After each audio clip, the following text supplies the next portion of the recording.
Out who will be the next pope. Live picture here, St. Peter's Square, Vatican City, where it's about 1:22 in the morning. We're of course waiting on the election of a new pope to lead the world's 1.4 billion Catholics.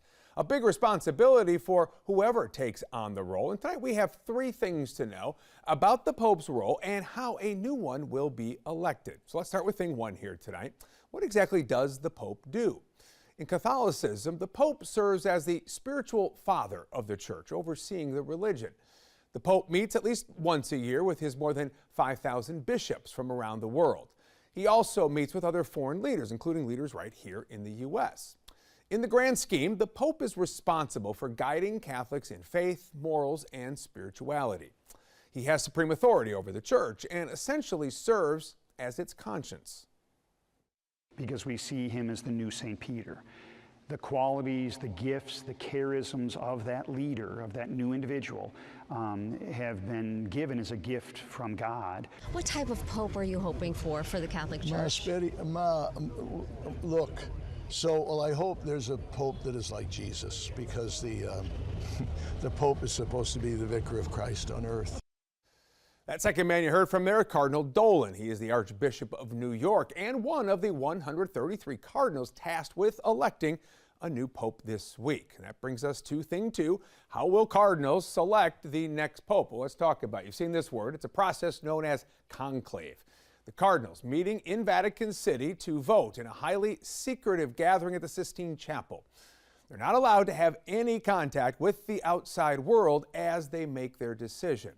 Now, a candidate needs to receive more than 2/3 majority to be elected, so it's about 89 votes out of the 133 people who are there. Really sophisticated men, big political players in their own countries, some of them with followings of millions, tens, even hundreds of millions of people. It's a very sophisticated electorate, and it's a highly political process. And that takes us to thing three. Who is voting? Well, 110 of the cardinals in this conclave were appointed by Pope Francis, who was known for changing the scope of the Catholic Church and bringing in more progressive policies, including that same-sex couples can be blessed by priests. But there are others who are staunch defenders of traditional Catholic doctrine and were openly critical of Pope Francis, even if they were appointed by him. That diversity of cardinals could perhaps mean a long conclave.